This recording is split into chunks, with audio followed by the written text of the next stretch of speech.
Good morning दोस्तों, कैसे हैं आप लोग। तो मैं पॉलिटी क्लास अभी ले रही हूँ। मैं सोच रही हूँ कि टॉपिक वाइज करके ना इसको कंप्लीट कर लूँ। जितने भी पॉलिटी के टॉपिक हैं, तो मैं इसमें ना पहला इसमें पॉलिटी में मैं इसमें कितने अनुसूचियाँ हैं वो मैं इसका ऑब्जेक्टिव और सब्जेक्ट दोनों ही करा दी हूँ। आप ना जाके देख लेंगे।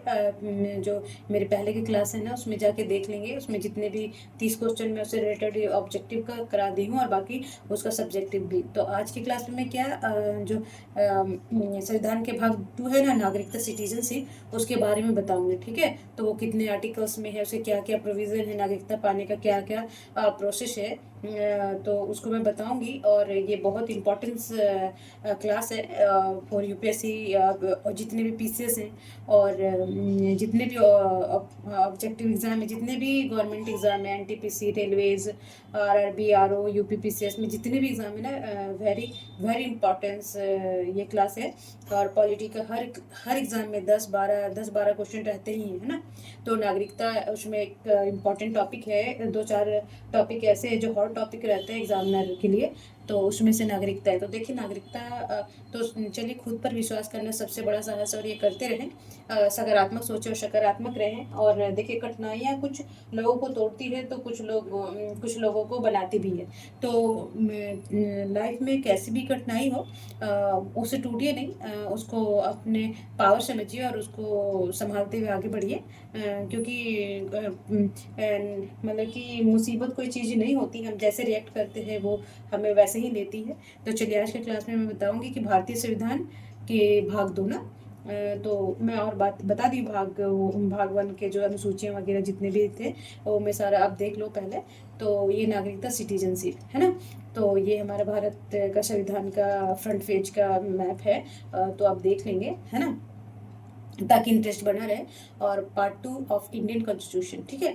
तो उसमें कितने आर्टिकल्स, देखिए आर्टिकल्स बहुत इंपॉर्टेंस होता है। हर एक एग्जाम में एक दो आर्टिकल्स ना बना रहता है। इसलिए मैं मैप दे देती हूँ ताकि दिखने में भी काफ़ी सुंदर लगे।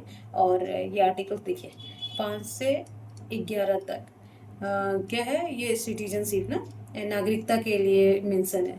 ठीक है, तो आगे हम देखेंगे कि हम्म, तो भाग 2 में अनुच्छेद 5 से 11, आर्टिकल्स 5 से 11 तक नागरिकता से संबंधित प्रावधानों को बताता है।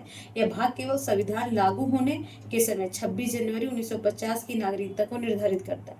देखिए जो आर्टिकल्स है ना 5 से 11 तक क्या है, ये पहले का नागरिकता का नहीं है। जो जब हमारा संविधान लागू हुआ 26 जनवरी 1950 को के बाद नागरिकता, जो नागरिक है उसके बारे में ये प्रावधान करता है ना। तो उसके बाद नागरिकता संबंधी नियम नागरिकता की अधिनियम 1955 में दिए गए हैं। और इसके जो बाद के हैं वो जो संविधान संशोधन हुए थे, मतलब कि अधिनियम जो एक्ट आया था 1955, उसमें मेंशन है ना कि नागरिकता किसको किसको दिया जाएगा, कौन नागरिक होंगे भारत के, है ना। तो अब भाग 2 के अनुच्छेद 5 में देखेंगे, है ना। ये बहुत इंपॉर्टेंस है। और देखिए पढ़ना तो पड़ेगा। आप सोचेंगे कि हर क्लास जल्दी जल्दी निकल जाए, तो जल्दी जल्दी में कुछ नहीं होता। अगर हमें किसी चीज़ को सीखना है तो उसमें ना आपको ध्यान देना पड़ेगा, टाइम देना पड़ेगा। बोलते ना तुम मुझे टाइम दो मैं तुम्हें भी टाइम दूंगा, मैं तुम्हें सक्सेस दूंगा। तो पढ़ाई का वही है कि हम भागेंगे, अरे बहुत लेंदी क्लास है नहीं पढ़ेंगे। तो देखिए हमारा काम है पढ़ाना और आपका काम पढ़ना है। और पढ़ना क्योंकि आपको सक्सेस बनना है और होना है और सिलेक्शन लेना है ना। तो सिलेक्शन लेने के लिए ये टाइम क्या, आप आज निकाल, अगर मान लीजिए आज 5 मिनट दे के भाग जाएंगे तो फिर ये 10 मिनट कल फिर लेगा, फिर 15 मिनट कल फिर लेगा। ये करते करते ना जो अभी 1 घंटा दे के, आधा घंटा दे के जो पढ़ लेंगे ना कंठस्थ से, वो उससे ज़्यादा ये 10 घंटा और कभी भी कंठस्थ नहीं होगा। इसलिए जो भी क्लासेस हो रहे हैं उसको एकदम ध्यान से देखिए, एक एक चीज़ एक एक उसमें पढ़िए, ताकि फिर इतना टाइम जो अभी फर्स्ट बार जितना दीजिएगा उतना सेकेंड बार देना ना पड़े, है ना। तो चलिए कोई बात नहीं। तो ये क्या बोल रहा है कि अनुच्छेद 5 क्या बोलता है। बहुत सारे एग्जाम में पूछता है कि अनुच्छेद, ये सब सारे ऑप्शन दे देगा और बोल देगा नागरिकता के किस अनुच्छेद में, 11 से 6 से 7 ना। तो अनुच्छेद 5 में संविधान लागू होने के समय भारत का नागरिक कौन, है ना। तो बताइए ना कि 26 जनवरी 1950 में ये उस समय नागरिक कौन कौन हुए। तो कोई व्यक्ति भारत का नागरिक होगा यदि पहला क्या शर्त है, उसका जन्म भारत में हुआ हो, है ना, कि 26 जनवरी 1950 से वो भारत का नागरिक होगा होगा जिसका जन्म भारत में हुआ हो, है ना। और दूसरा क्या है, उसके माता पिता में से कोई भारत में जन्मा हो, या वह संविधान लागू होने से, तीसरा क्या है, वह संविधान लागू होने से पहले भारत में कम से कम 5 साल तक समान रूप से निवास किया हो, है ना। समान रूप से मतलब कि ऐसे नहीं कि 3 साल वहाँ रहा हो 2 साल यहाँ, वैसा नहीं। तो जो 26 जनवरी 1950 से भारत का नागरिक माना जा रहा है, तो आखिर किसको माना जा रहा है ना, तो कि वो भारत में जन्मा हो, या नहीं भी जन्मा हो तो उसके माता पिता कोई एक भारत के हो, है ना। और संविधान लागू होने से पहले भारत में कम से कम 5 साल तक समान रूप से निवास किया हो, तो वो आर्टिकल्स 5 के तहत, अनुच्छेद 5 के तहत भारत का नागरिक होगा। ये 3 शर्तें है ना। चलिए अब हम आर्टिकल 6 देखेंगे। तो जब हम इसको देखेंगे तो आर्टिकल 5 में क्या क्या बोला गया तो हमें याद रहेगा ना। ठीक है, तो अनुच्छेद में 6 में क्या बोला है, पाकिस्तान से आए प्रवासियों की नागरिकता। ठीक है, ये पाकिस्तानी क्यों लिया गया, क्योंकि इंडिया से पाकिस्तानी तो अलग हुआ, तो जो उधर अब देखिए, तो वो पाकिस्तान से आए भारत प्रवासी नागरिकता कौन होंगे, 26 जनवरी 1950 से, क्योंकि आज़ाद हुआ था 1947 में, तभी भारत का बंटवारा भी हुआ था। तो उसके बाद भारत पाकिस्तान के प्रवासी कौन होंगे, भारत के नागरिक, जो लोग पाकिस्तान से भारत आए और यदि ये 19 जुलाई 1948 से पहले आए तो वो भारतीय नागरिक होंगे। ऐसे नहीं कि 26, ये डेट दे रखा है, ये बहुत इंपॉर्टेंट है, अब याद रखेंगे। ठीक है, कि आर्टिकल्स 6 में क्या बोला गया कि भारत ये डेट दे देगा, या 20 जुलाई दे देगा, या फिर 49 दे देगा, तो ये ध्यान रखेंगे। हाँ, तो बोल रहा है कि जो लोग पाकिस्तान से भारत आए और यदि वे 19 जुलाई 1948 से पहले आए तो वो भारत के नागरिक होंगे। ठीक है, इसके बाद आने वाले वो अनुच्छेद 6 के तहत नहीं माना जाएगा। ठीक है ना। और दूसरा क्या बोल रहा है कि 19 जुलाई 1948 के बाद आने वाले नागरिक बनने के लिए सरकारी पंजीकरण कराना होगा। देखिए, अभी इसके बाद जो आएंगे ना, इससे पहले जो आए हुए हैं वो तो भारत के नागरिक होंगे होंगे।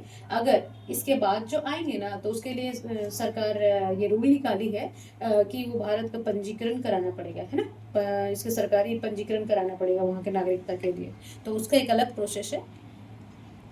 ठीक है, अब देखिए अनुच्छेद 7 क्या बोल रहा है, कि 6 में क्या बोला कि 19 जुलाई के बाद आने वाला पंजीकरण होगा, और जो उससे पहले आ चुके हैं वो भारत के नागरिक हो गए, वो जन्म होगा। 5 में जो 3 है।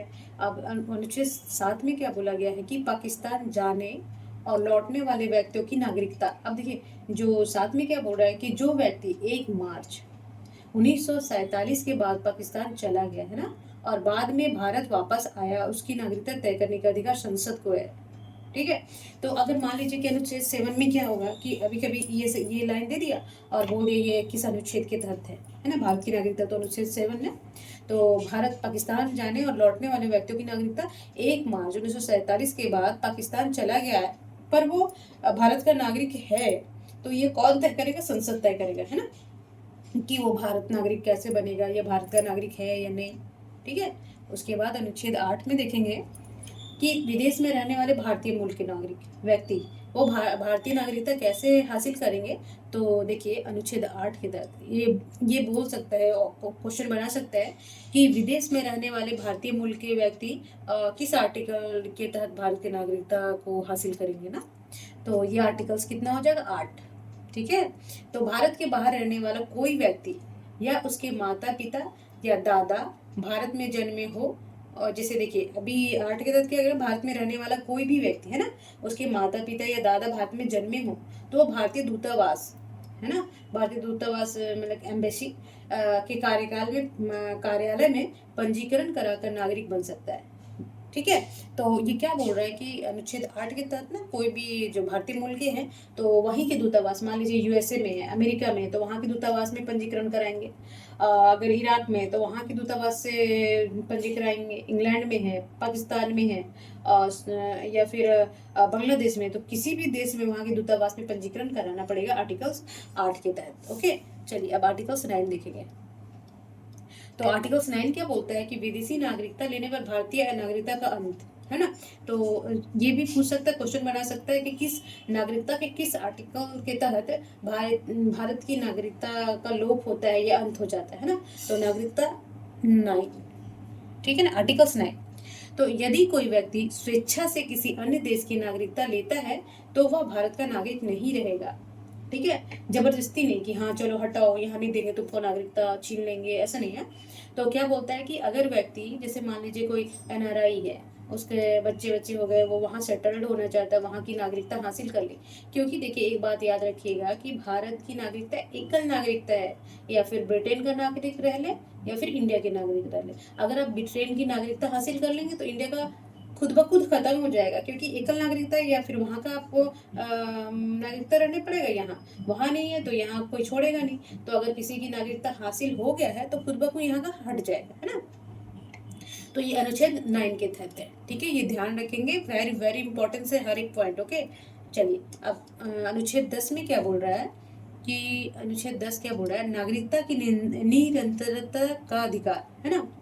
तो संविधान में बताए गए अनुसार नागरिक बना व्यक्ति जब संसद अन्यथा कानून ना बनाए भारतीय नागरिक बना रहेगा। जब तक वो व्यक्ति तब तक रहेगा जब तक संसद जो नागरिक हैं पंजीकरण के तहत हो, यहाँ पे एम्बेसी में पंजीकरण रखा दिया हो, जन्म से हो, तो वो जब तक नागरिक रहेंगे जब तक कि संसद कानून ना बनाए नया कोई नागरिक बनने, तब तक वो नागरिक रहेंगे। क्योंकि वो जितने भी प्रोसेस है, अनुच्छेद 9 हो, 8 हो, 7 हो, 5 हो, 6 हो, है ना, उसके तहत वो तो नागरिकता हासिल कर लिया है। तो अभी क्या है, वो बना रहेगा जब तक संसद नया कानून नहीं लाएगी नागरिकता से रिलेटेड, तब तक वो बना ही नागरिक रहेगा ही।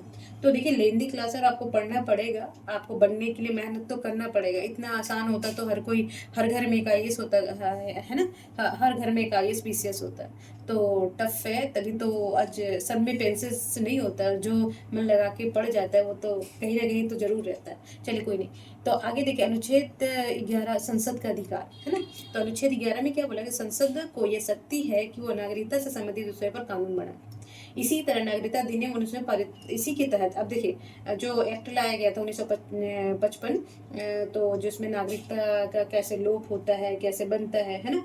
तो उसके तहत ये किसके संसद है, जो अनुच्छेद 11 में क्या बोला गया है कि नागरिकता से संबंधित, मान लीजिए कि नया कानून लाना हो, उसमें कुछ घटाना हो, बढ़ाना हो, कुछ में ऐड करना हो, कुछ लॉस करना हो, कुछ बातें, तो वो किसके पास शक्ति होगा, वो संसद के पास होगा, है ना। तो संसद को यह शक्ति है कि वो नागरिकता से संबंधित विषय पर कानून बनाए। इसी के तहत नागरिकता अधिनियम 1955 पारित किया गया, है ना। अब देखिए इसमें इसके पढ़ाने का कोई समृद्ध तो होगा। तो देखिए अभी भाग 2 में केवल 1950 की नागरिकता तय करने की सीमित है।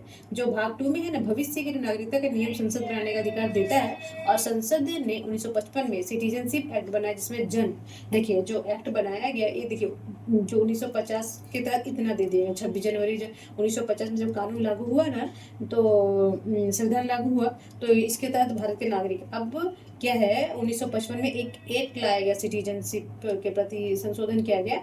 तो इस एक्ट में क्या, किस तरह से आदमी नागरिकता को प्राप्त करेगा, ये 5 तरह का होगा: जन्म, वंश, पंजीकरण, स्वाभिकीकरण और विलय से नागरिकता पर। वहाँ देखिए विलय का प्रावधान नहीं किया गया, है ना। तो स्वाभिकरण का है कि एक नागरिकता ले ले तो दूसरा हुबहू खत्म हो जाता है। तो ये 1955 का एक्ट आया गया। अब उस देखिए एक्ट कौन कौन से इसमें संशोधन किए गए। ये 1900 में सीसीए एक्ट आया था, उसमें तो काफ़ी हंगामा हुआ था, सबको याद ही होगा। ठीक है, तो अभी हम चलते हैं 1955 का एक्ट। ठीक है, तो 1955 की नागरिकता अधिनियम और उसमें हुए संशोधन, जैसे 1986 कितने बार अमेंडमेंट हो चुके ये भी पूछ लेगा। तो 1955 1, 1986 2, 3 4, 5 4 और 1919 5 बार अभी तक अमेंडमेंट हो चुका नागरिकता में, है ना। तो इसमें क्या बोला कि भारतीय नागरिकता अधिनियम 1955, सिटीजनशिप एक्ट 1955 में क्या बोला गया, कुछ बातें हैं वो आप देख लेंगे। पहले के यह अधिनियम भारतीय संविधान के अनुच्छेद 11 के अंतर्गत बनाया गया है और इसमें नागरिकता प्राप्त करने, खोने, कैसे प्राप्त करेंगे, कैसे खोएंगे, उससे संबंधित अन्य नियम निर्धारित किए गए। अब देखिए एक्ट लाया गया ना कि जरूरी भी था कि समय बदलता है तो हर चीज़ में बदलाव जरूरी होता है। तो जो आर्टिकल 11 में क्या बोला गया नागरिकता में कि हम इसमें संशोधन किसके तहत कर सकते हैं, आर्टिकल 11 के तहत कर सकते हैं, है ना। तो उसी के तहत 1955 का एक्ट, सिटीजनशिप एक्ट आया और उसमें क्या बदलाव किए गए कि हम नागरिकता को कैसे प्राप्त करेंगे, कैसे खोएंगे, है ना। और इसे नियम निर्धारित नियम है। तो तो अब देखिए नागरिकता प्राप्त करने के 5 तरीके। तो पहला तरीका क्या है, जन्म बाई बर्थ, है ना।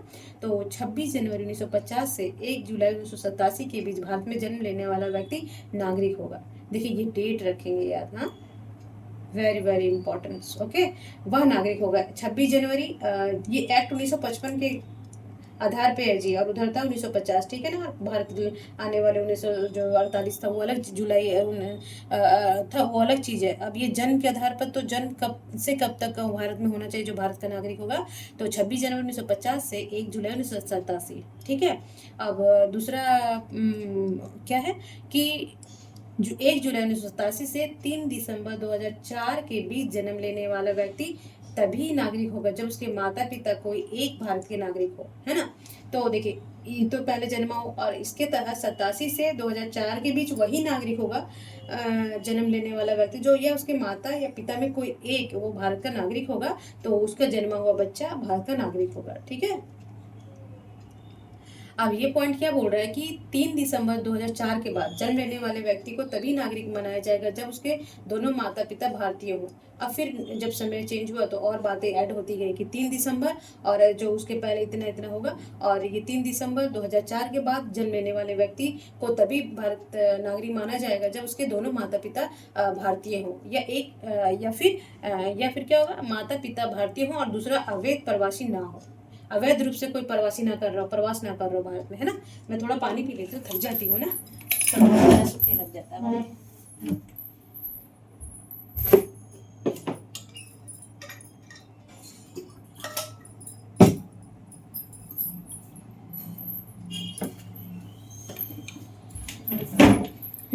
तो चलिए अभी सॉरी, तो अभी देखिए अब दूसरा क्या बोल रहा है, जो आर्टिकल्स अधिनियम 1955 के तहत जो नागरिकता प्राप्त करने वाला 2 क्या है, वंशानुक्रम के द्वारा बाई डिसेंट, है ना, डिसेंट्स के द्वारा, इसको वंशानुक्रम बोलते हैं। तो उसमें पहला पॉइंट क्या बोल रहा है कि भारत के बाहर जन्मा बच्चा नागरिक होगा यदि उसके माता पिता में कोई भारतीय नागरिक हो। अब वंश के अकॉर्डिंग, जन्म के अकॉर्डिंग कब कब जन्म लेगा, कौन माना जाएगा, है ना। तो अब इसमें क्या है कि भारत से बाहर जन्मा बच्चा नागरिक होगा भारत का, मगर उसके माता पिता में से कोई भी भारत का नागरिक होना चाहिए, ठीक है, ये शर्त है। और दूसरा क्या है कि 3 दिसंबर 2004 के बाद जन्म लेने वाले बच्चों को भारतीय दूतावास में पंजीकरण कराना आवश्यक होगा। अब देखिए जो एम्बेसी होते हैं ना, हर देश में एक एम्बेसी होता है, दूतावास बोलते हैं उसको हिंदी में। तो उसमें क्या है, अगर कोई नागरिक 3 दिसंबर 2004 के बाद जन्म लिया है तो उसको भारत के नागरिक बनने के लिए उसे दूतावास में, एम्बेसी में उसे पंजीकरण कराना होगा, है ना।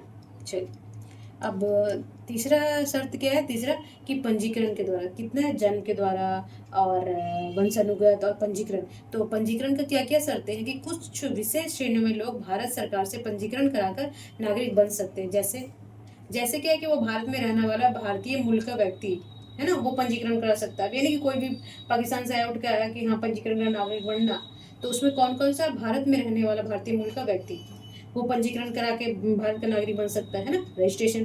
भारत नागरिक सेवा करने वाला व्यक्ति, अब भारतीय नागरिक से मान लीजिए कि अमेरिका की या फिर इंग्लैंड की लड़की है और यहाँ की लड़का से शादी कर लिया, तो वो नागरिकता प्राप्त होगा। ये यहाँ का लड़का है, वहाँ की लड़की है, यहाँ की लड़की वहां शादी कर ली तो नागरिकता उस लड़के को प्राप्त होगा। तो 7 वर्ष तक भारत में निवास करने वाला व्यक्ति, या कंटिन्यू, है ना, यानी कि अब 4 साल वहां रहे, 3 साल नहीं, अब ये रेगुलर, अब 1-2 महीना 10 दिन तो नहीं मानते उसको, तो ये 5 साल तक ना नियमित रूप से, है ना, भारत में निवास करने वाला व्यक्ति पंजीकरण करा सकता है, ठीक है। अब और क्या शर्त बोल रहा है कि स्वाभिकरण, है ना, स्वाभिकीकरण द्वारा। तो विदेशी नागरिक यदि भारत में 12 वर्ष तक निवास करे और सरकार को संतुष्ट करे तो उसे नागरिकता दी जा सकती है ना। तो जितने रूल है बाई 12 ईयर्स रेसिडेंस रूल्स, है ना। तो बोलते हैं कि वो 12 साल तक कोई विदेशी है, मान लीजिए 12 साल तक यही रहा, है ना, उसके बच्चे सब, और वो सरकार को संतुष्ट करने की, मतलब कि जो सरकार का रूल रेगुलेशन है, ऐसा नहीं कि उसको पैसा दे दिया, ऐसा कुछ भी नहीं कि संतुष्टि, हाँ चलो 10 kg मिठाई ले गए और उसको संतुष्ट कर दिया, ऐसा नहीं। तो जो भी सरकार का संतुष्ट इन द सेंस कि जितने भी रूल रेगुलेशन है नागरिकता के हासिल करने के, तो उसमें वो फॉलो करे और उसको फुलफिल करे और पंजीकरण कराकर स्वाभाविकीकरण के द्वारा वो नागरिकता प्राप्त कर सकता है, ठीक है। तो चलिए अब आगे 5 क्या बोल रहा है, देखिए बोरिंग तो नहीं, मुझे तो नहीं लगता क्लास, बट आपको पढ़ना ही पड़ेगा, है ना। इसके अलावा कोई ऑप्शन नहीं है, आपको मन लगाना पड़ेगा पढ़ाई में। कहाँ जाइएगा भाग के, आज जाइएगा कल फिर आप वहीं रहिएगा ना। इसलिए इससे दूर भागने के लिए, इससे दूर जाने के लिए, इसको छोड़ने के लिए इसको पी जाइए, मतलब पढ़ लीजिए, जान चाहिए, है ना। चलिए कोई बात। अब ये 5 क्या बोल रहा है कि प्रदेश के विलय द्वारा, है ना। तो जब किसी नए प्रदेश क्षेत्र या भारत में विलय होता है तो वहाँ के निवासी स्वतः भारतीय नागरिक बन जाते हैं। हाँ, अब मान लीजिए जैसे अभी पाकिस्तान का मुद्दा चल रहा है, ये खालिस्तान का। अब वो इंडिया में मिलना चाहते हैं, अभी तो वो खालिस्तान के नागरिक है ना। तो अभी क्या होगा, मान लीजिए इंडिया जीत गया, है ना, जीतेगा ही, कभी लड़ेगा तो इतना पावर है इंडिया में। तो ये खालिस्तान के व्यक्ति क्या होंगे जब ये विलय हो जाएगा इंडिया में इसका, या फिर मान लीजिए नेपाल है ना। तो लड़ाई हुई और नेपाल को इंडिया जीत लिया, ठीक है। तो नेपाल के लोग अब ये खुद ब खुद विलय के द्वारा, ये प्रदेश में विलय के द्वारा ये क्या होंगे, ये भारत के नागरिक माने जाएंगे, है ना। तो ये भारत के नागरिक माने जाएंगे। तो स्वतः भारत के नागरिक, उदाहरण के लिए पुर्तगाली उपनिवेश गोवा, दमन और दीव 1961 में भारत में विलय हुआ। अब देखिए पुर्तगाल इसमें शासन था गोवा पर, दमन दीव पे। तो अब क्या हुआ, 1961 में ये भारत में विलय कर लिया गया। मैं उदाहरण के द्वारा समझा दे रही हूँ। तो अब क्या ये थोड़ी पुर्तगाली नागरिक कहलाएंगे, खुद ब खुद अब ये भारत का हिस्सा हो गया दमन दीव 1961 में। और गोवा तो जो यहाँ के नागरिक थे, जो जो शासन था पुर्तगाल का, वो भारत के नागरिक हो गए, है ना। तो अब देखिए, अब नागरिकता जब हम प्राप्त कर ले तो उसको खोया भी जा सकता है कि नहीं, कि एक बार ठोक के हम कर दिए तो नहीं, अब नागरिकता मेरे में है। तो अब उसका त्याग भी तो, मतलब 3 तरीके से त्याग भी तो, मतलब खत्म भी तो हो सकता है नागरिकता। तो किसके द्वारा, देखिए ये 3 तरीके है ना। तो ये सब जो मैं पॉइंट में टिक मार दे रही हूँ ना, वेरी वेरी इंपॉर्टेंट, सब ध्यान रखेंगे, ठीक है।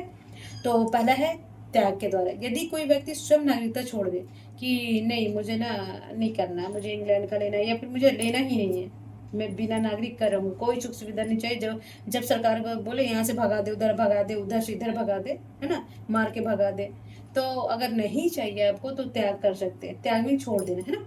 और दूसरा है समापन, विदेशी नागरिकता लेने पर स्वतः समाप्त होता है, इस समापन के तहत आ गया। मान लीजिए कोई इंग्लैंड में रह रहा है, पाकिस्तान में रह रहा है, बांग्लादेश में रह रहा है, श्रीलंका में, अभी वहाँ वो रहने लग गया, वहाँ का नागरिकता मिल गई उसको, तो ऑटोमेटिक यहाँ का समापन कर दिया, वो स्वतः ही नहीं समाप्त हो जाएगा नागरिकता। और दूसरा है डिप्रीवेशन, निरसरण निरसरण, या तीसरा है डिप्रीवेशन, याद रखिएगा, निरसरण को, ये दोनों एक याद रखिएगा कि यदि नागरिकता धोखाधड़ी, असत्य और देश विरोधी गतिविधियों से प्राप्त की गई हो, जैसे कि मान लीजिए कि धोखाधड़ी से प्राप्त कर लिया गया, है ना, जो नागरिकता अपनाने का जो रूल रेगुलेशन उसे नहीं अपनाया हो, तो वो असत्य तरीके से, कि 5 साल भी नहीं रहा, 1 साल का था और 5 साल बोल दिया, 10 साल बोल दिया, तो अगर ये पकड़ा गया वो धोखाधड़ी में तो समाप्त हो जाएगी, है ना, मतलब कि उसको निष्कासित कर दिया जाएगा, है ना। देखिए अब थोड़ा सा है, अब जल्दी मैं पढ़ा देती हूँ, समझा के ही पढ़ाऊंगी, फिर मर्जी आपकी, आप इसको अच्छे से पढ़ते हैं कि नहीं। हमारा काम है कि जितना भी दूँ अच्छे से दूँ, अच्छे तरीके से आपको जो भी ज्ञान दे रही हूँ, मतलब कि जो पढ़ा रही हूँ मैं, ज्ञान क्या है जो बुक्स में है मैं उसी को पढ़ाने की कोशिश करती हूँ, आपको समझाने की कोशिश करती हूँ, ताकि इससे कोई क्वेश्चन हो तो ना छूटे। और कल की क्लास में ना मैं इसका ऑब्जेक्टिव क्वेश्चन दे दूँगी, ताकि आप इससे बना के फिर उसको पढ़ेंगे, इसको पढ़ के फिर उसको पढ़िए, उसको पढ़ के फिर इसको पढ़ के, है ना। तो नागरिकता अधिनियम संशोधन अमेंडमेंट, है ना। तो 1986 1955 का एक्ट के द्वारा अब संशोधन में 1986 में संशोधन किया गया। तो इसमें क्या किया गया कि केवल जन्म से नागरिकता नहीं मिलेगी, माता पिता में से किसी एक भारतीय होना जरूरी है। अब मान लीजिए कि जन्म कहीं हुआ, ठीक है, तो अभी क्या होगा कि भारत की नागरिकता नहीं मिलेगी जी, कि यहाँ के आए और जन्म लेंगे। तो संशोधन के द्वारा इसको, ये रूल को लाया गया। और इसमें क्या बोला गया कि माता पिता में से किसी एक का होना, मान लीजिए कि कभी कभी क्या होता था, ऐसे सुनने में आया था कि मान लीजिए ये भारत के लोग हैं, इंग्लैंड गए और प्रेग्नेंट हुई बीवी, तो वहाँ ले गए और वहीं बच्चा को डिलीवरी करवाई, है ना, तो वहाँ की नागरिकता मिल गई। तो बट ऐसा नहीं है, पहले लोग ऐसे करते थे नागरिकता प्राप्त करने वाले, नेपाल हो गया या फिर बांग्लादेश से यहाँ प्राप्त करने के लिए। तो अभी क्या, ये रूल 1986 से निकाल दिया गया और बोला है कि भारत की नागरिकता सिर्फ जन्म से नहीं मिलेगा, उसको नागरिकता प्राप्त करने के लिए संशोधन 1986 के तहत माता पिता में से कोई एक यहाँ भारत का नागरिक होना चाहिए, तभी वो भारत का नागरिक माना जाएगा, चाहे जन्म उसका यहाँ हो या कहीं हो, ठीक है। चलिए, अभी संशोधन 2003 क्या बोल रहा है कि अवैध प्रवासी इनलीगल माइग्रेंट है ना की परिभाषा दी गई है। इसमें 2003 में जो संशोधन हुआ तो अभी 1919 में हुआ था ना, तो उसमें बहुत सारे मुद्दे आ रहे थे ना कि इनलीगल माइग्रेंट को यहाँ निष्कासित किया जाए, हटाया जाए, म्यांमार भेज दिया जाए, बांग्लादेश भेज दिया जाए ना। तो अभी क्या बोल रहा है कि 2003 संशोधन के अवैध प्रवासी इनलीगल माइग्रेंट की परिभाषा दी गई है। उसमें क्या है, जन्म से नागरिकता पाने की शर्तें और सख्त की गई है। जो जन्म से नागरिकता प्राप्त करने से और सख्त बनाया गया है। और दूसरा है कि राष्ट्रीय नागरिक रजिस्टर का प्रावधान जोड़ा गया है। और ये ना एनआरसी अभी आया होगा तो देखे होंगे कि ये ना प्रावधान जोड़ा गया कि उसमें कैसे रजिस्टर में क्या क्या प्रावधान हो, कैसे नागरिकता प्राप्त करने का है। ठीक है, अब देखिए संशोधन 2005 है ना। तो संशोधन 2005 में क्या बोला गया है कि पीआईओ ये और ये overseas citizen of India card की व्यवस्था मैं बताई हूँ आपको। और तो आप एक बार पिछले क्लास में जाके देख लेंगे कि एनआरआई और ओसीआई का क्या प्रावधान है ना।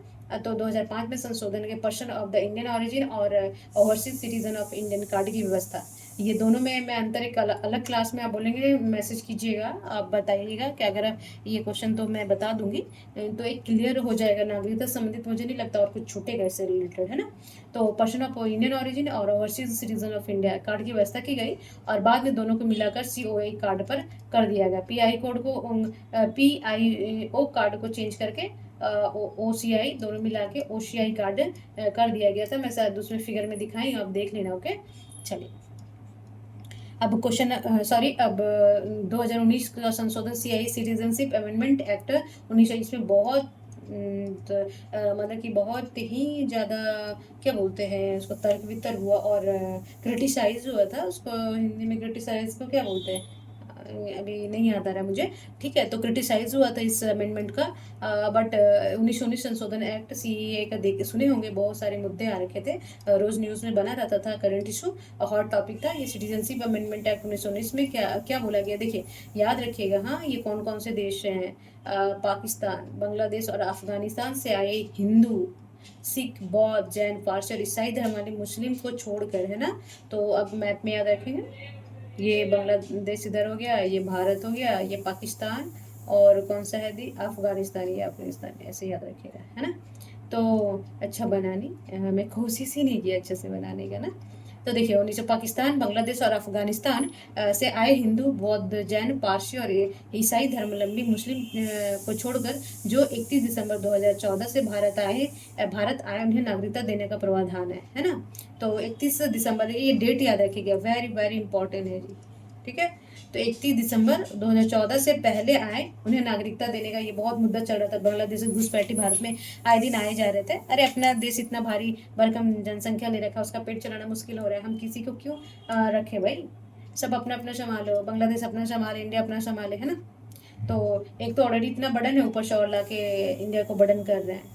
तो पहले अपने को देखेंगे ना, हम क्यों रखें। चले इंसानियत का इंडिया पक्षधर है, बट इसका मतलब नहीं है ना कि इसको ही इसका मानवता ही, इसके देश के मानवता ही खत्म हो जाए। तो इसके लिए निवास की न्यूनतम आयु 12 वर्ष से घटाकर 5 कर दिया गया। देखिए ये भी वेरी इंपॉर्टेंट है ना। तो इसकी न्यूनतम आयु क्या गई, निवास स्थान पहले 12 वर्ष था, तो ये काफ़ी लेंदी था, तो ये 5 वर्ष कर दिया गया ना। तो ये सब मैं थोड़ा सा मिटा देती हूँ, क्योंकि देखिए अभी क्या होगा ना कि थोड़ा गंदा लगेगा। तो ये देख लेंगे। तो मैं सारा इम्पोर्टेंस पढ़ा दी हूँ। मुझे नहीं लगता इससे बाहर कोई सिटीजनशिप से कोई क्वेश्चन आएगा। आप ध्यान से 2-3 बार पढ़ेंगे। कभी एक बार तो एकदम आराम आराम से सुन लेंगे, ताकि कोई टॉपिक ना, कोई डेट ना छूटे। इससे ना डेट से बहुत क्वेश्चन पूछता है। ठीक है, तो डेट ना छूटे और बार बार पढ़िएगा। तो नागरिकता एक टॉपिक है और मैं इसको आसान बनाने के लिए कोशिश की हूँ कि कहीं से छूटे ना। और तो याद रखेंगे आप है ना। और थोड़ा सा कमेंट भी कर दिया कीजिए कि मुझे मोटिवेशन मिलेगा कि मेरा क्लास कैसा लगता है आप लोग को, और कैसा पढ़ाती हूँ मैं। अगर कोई कमी है तो बताइए मुझे, क्योंकि मैम यहाँ ये होना चाहिए, आप ये गलत। देखिए मैं भी इंसान हूँ ना, गलती तो भगवान से होता है, बट फिर भी हम लोग इंसान हैं है ना। तो गलती तो सबसे होता है, और मुझसे भी कहीं होगा, और या फिर कोई और मैं कुछ और ऐड कर सकती हूँ तो वो भी बताएंगे मुझे। ठीक है, तो तब तक अभी मैं थोड़ा सा क्लीन कर देती हूँ है ना। चलिए ये रहने देती हूँ। थोड़ा ज़्यादा गंदा वहाँ वहाँ मैं क्लीन कर देती हूँ ताकि आप लोग को पढ़ने में मज़ा आए।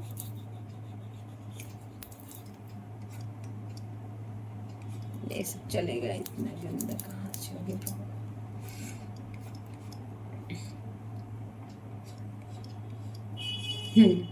तो चलिए आज के क्लास में समाप्त करती हूँ, और ये मुझे आशा है कि हमारा क्लास लाइक भी करा करें, ताकि मुझे लगे, और मैं मैसेज भी बताइए मैसेज में कि कैसा लगा, और क्या क्या नागरिकता में अगर कोई अच्छे से और किए हैं तो बताइए कि कौन सा पॉइंट अगर मेरे से कोई छूट गया तो सजेशन दे सकते हैं आप लोग, है ना, मुझे अच्छा लगेगा, और तब लगेगा कि हाँ ध्यान से पढ़ रहे हैं बच्चे। तो ठीक है, तब तक अपना ख्याल रखें और अपने फैमिली का ख्याल रखें, और नागरिकता पढ़ें, और नागरिक हैं तो हमें नागरिकता कैसे हासिल करना है हमारे क्लास के लिए, पढ़ाई के लिए भी और खुद के लिए भी जानना आवश्यक है ना। तब तक अपना ख्याल रखें, खुद पर विश्वास रख करना सबसे बड़ा साहस है, और ये साहस करते रहें, सकारात्मक सोचें और सकारात्मक रहें हमेशा, अपने और अपनी फैमिली का ध्यान रखें। तब तक के लिए नमस्कार।